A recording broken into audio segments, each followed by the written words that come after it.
अस्सलामुअलैकुम। आज हम स्ट्रक्चर ऑफ प्रोटीन्स को डिस्कस करेंगे, जो कि एक बहुत ज़्यादा इंपॉर्टेंट टॉपिक है। प्रोटीन एक कम्प्लेक्स मॉलिक्यूल है जिसका एक कम्प्लेक्स 3 डायमेंशनल स्ट्रक्चर होता है, जिसे समझने के लिए हम प्रोटीन के स्ट्रक्चर को डिफरेंट लेवल्स पर समझते हैं। इन लेवल्स में से जो सबसे पहला लेवल है वो प्राइमरी स्ट्रक्चर ऑफ प्रोटीन्स कहलाता है। प्राइमरी स्ट्रक्चर ऑफ प्रोटीन्स हमें प्रोटीन के अंदर जो अमीनो एसिड्स हैं उनका सीक्वेंस बताता है। तो इसे समझने के लिए हम पहले देखते हैं कि प्रोटीन सिंथेसाइज कैसे होती है।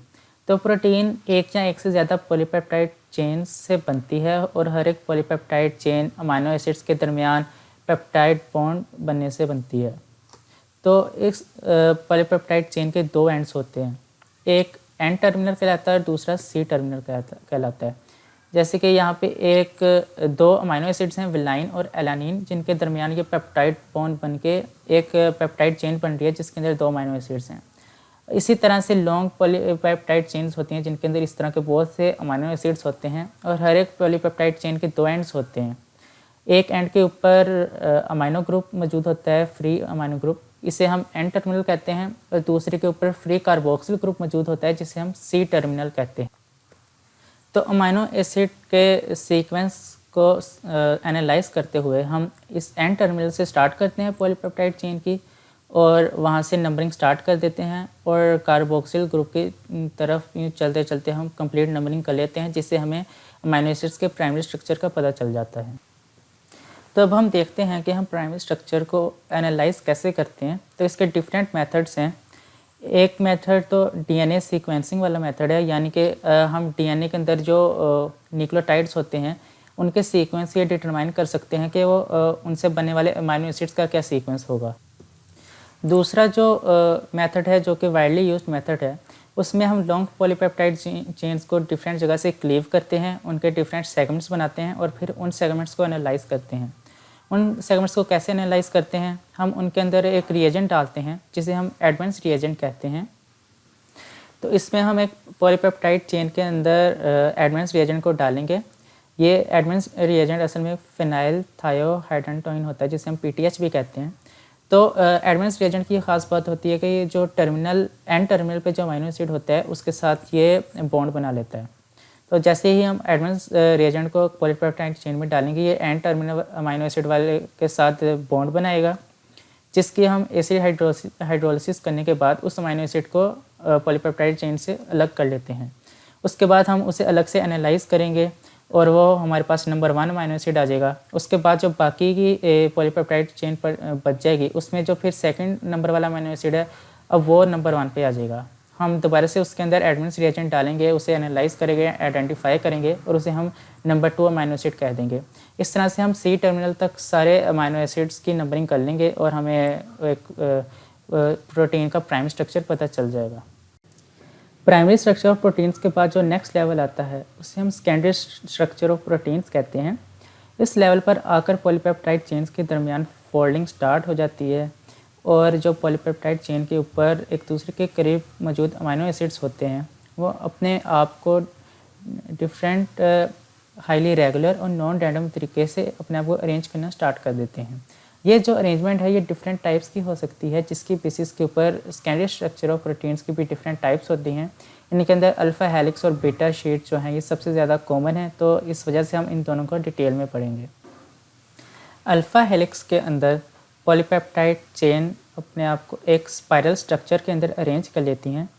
ये स्पाइरल स्ट्रक्चर अमीनो एसिड्स के दरमियान हाइड्रोजन बॉन्डिंग से वजूद में आता है, जिसके अंदर हर एक अमीनो एसिड अपने से एडजेसेंट 3 अमीनो एसिड्स को छोड़कर चौथे अमीनो एसिड के साथ हाइड्रोजन बॉन्ड बना लेता है। इस तरह से इस हेलिक्स की हर एक टर्न के अंदर 3.6 अमीनो एसिड्स मौजूद होते हैं। ये जो हाइड्रोजन बॉन्डिंग है ये एक अमीनो एसिड के अमीनो ग्रुप के हाइड्रोजन और दूसरे अमीनो एसिड के कार्बोनाइल ग्रुप के ऑक्सीजन के दरमियान हो रही होती है। इस तरह से ये जो हाइड्रोजन बॉन्डिंग है ये पूरे स्पाइरल स्ट्रक्चर के यूँ पैरेलली मूव कर रही होती है, और जो अमीनो एसिड्स की साइड चेन्स हैं वो इस अल्फ़ा हेलिक्स से आउटवर्ड एक्सटेंड कर रही होती हैं। इस तरह से ये अल्फ़ा हेलिक्स का पूरा स्ट्रक्चर वजूद में आता है। अल्फ़ा हेलिक्स के बाद जो दूसरा इंपॉर्टेंट सेकेंडरी स्ट्रक्चर है वो बीटा शीट कहलाता है। यह स्ट्रक्चर कुछ ऐसा दिखता है। इस स्ट्रक्चर के अंदर दो बीटा स्ट्रैंड्स के दरमियान परपेंडिकुलर हाइड्रोजन बॉन्डिंग हो रही होती है और ये जो बीटा स्ट्रैंड्स हैं ये दो डिफरेंट पॉलीपेप्टाइड चेन्स भी हो सकती हैं या फिर एक ही पॉलीपेप्टाइड चेन के दो सेगमेंट्स भी हो सकते हैं।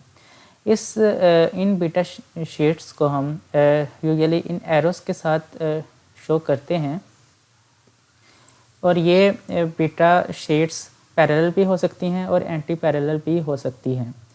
पैरेलल के केस में दोनों जो बीटा स्ट्रैंड्स हैं उनका एन टर्मिनल एक साइड पे होगा और सी टर्मिनल एक साइड पे होगा, जबकि एंटी पैरेलल के केस में एक बीटा स्ट्रैंड का एन टर्मिनल होगा उस साइड पे और दूसरे बीटा साइड का सी टर्मिनल होगा। इसी तरह दूसरी साइड पर भी एक बीटा स्ट्रैंड का सी टर्मिनल होगा और दूसरे बीटा स्ट्रैंड का एन टर्मिनल होगा।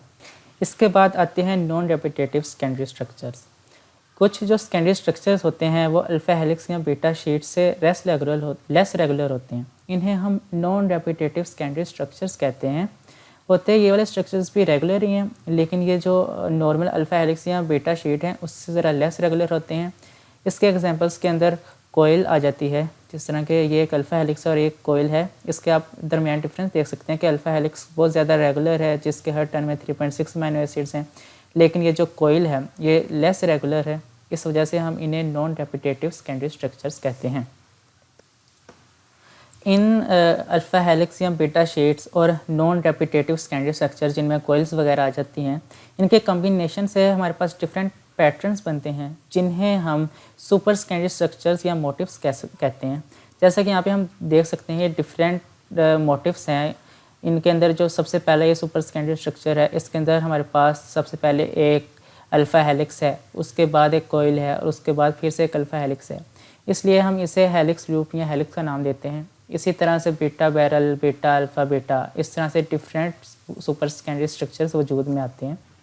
इसके बाद जो थर्ड लेवल होता है उसे हम टर्शियरी स्ट्रक्चर ऑफ प्रोटीन्स कहते हैं और ये जो लेवल है ये मोस्टली ग्लोबुलर प्रोटीन्स में होता है, इसलिए हम इसे tertiary structure of globular proteins कह रहे हैं यहाँ पर, क्योंकि जो फाइब्रस प्रोटीन्स होती हैं उनके अंदर मोस्टली जो सेकेंडरी स्ट्रक्चर होता है वो मौजूद होता है, जबकि जो ये थर्ड लेवल ऑफ फोल्डिंग है ये मोस्टली ग्लोबुलर प्रोटीन्स में होती है, क्योंकि ये कॉम्पैक्ट प्रोटीन्स होती हैं, इसलिए टर्शियरी और क्वाटर्नरी स्ट्रक्चर तक भी फोल्ड होती हैं। तो टर्शियरी स्ट्रक्चर को समझने से पहले हमें डोमेन्स को देखना पड़ेगा। तो डोमेन्स की डेफिनेशन को देखें तो डोमेन्स जो हैं वो पॉलीपेप्टाइड्स के फंडामेंटल, फंक्शनल और 3 डायमेंशनल स्ट्रक्चरल यूनिट्स हैं। हर एक जो डोमेन है उसकी जो कोर है वो सुपर सेकेंडरी स्ट्रक्चर से बन रही होती है और हर एक डोमेन के अंदर जो पॉलीपेप्टाइड की फोल्डिंग है वो इंडिपेंडेंटली हो रही होती है। इस तरह से जो डोमेन्स हैं ये इंडिपेंडेंट स्ट्रक्चरल और फंक्शनल यूनिट्स बन जाते हैं और एक 200 अमीनो एसिड्स वाली पॉलीपेप्टाइड चेन के अंदर इस तरह के 2 या उससे ज़्यादा डोमेन्स हो सकते हैं। तो जो टर्शियरी स्ट्रक्चर है वो इन्हीं डोमेन्स की अरेंजमेंट को एक्सप्लेन करता है। इन डोमेन्स की जो फोल्डिंग है वो 4 डिफरेंट फोर्सेस की वजह से मुमकिन होती है और यही जो फोर्सेस हैं ये टर्शियरी स्ट्रक्चर को स्टेबलाइज कर रही होती हैं। इन फोर्सेस के अंदर डाइसल्फाइड बॉन्ड्स जो कि कोवलेंट बॉन्ड्स हैं और नॉन कोवलेंट फोर्सेस आ जाती हैं जिनके अंदर हाइड्रोजन बॉन्ड्स, आयनिक इंटरैक्शन और हाइड्रोफोबिक इंटरैक्शंस शामिल हैं। इसके बाद जो फोर्थ और लास्ट लेवल है इसे हम क्वाटर्नरी स्ट्रक्चर ऑफ प्रोटीन्स कहते हैं। ये लेवल हर एक प्रोटीन के अंदर मौजूद नहीं होता, बल्कि सिर्फ उन प्रोटीन्स के अंदर होता है जो 2 या 2 से ज़्यादा पॉलीपेप्टाइड चेन से मिलकर बन रही होती हैं और जिनके अंदर डिफरेंट फंक्शनल सब यूनिट्स होते हैं।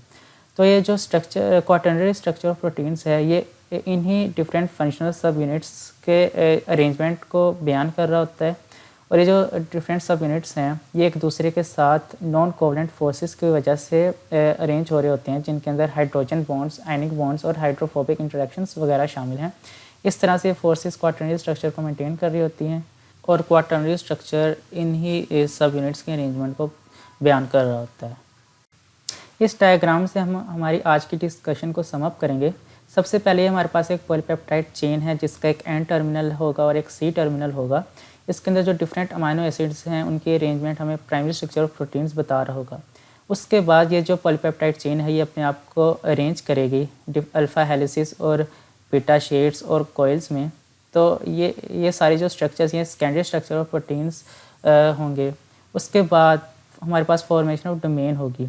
ये जैसे कि आप देख सकते हैं यहाँ पे ये 2 डोमेन्स हैं, इनके अंदर जो इनकी कोर है वो सुपर सेकेंडरी स्ट्रक्चर से बन रही है जिन्हें हम मोटिव्स भी कहते हैं, और इनके अंदर जो पॉलीपेप्टाइड चेन की जो फोल्डिंग हो रही है वो इंडिपेंडेंटली हो रही है इन दोनों डोमेन्स में।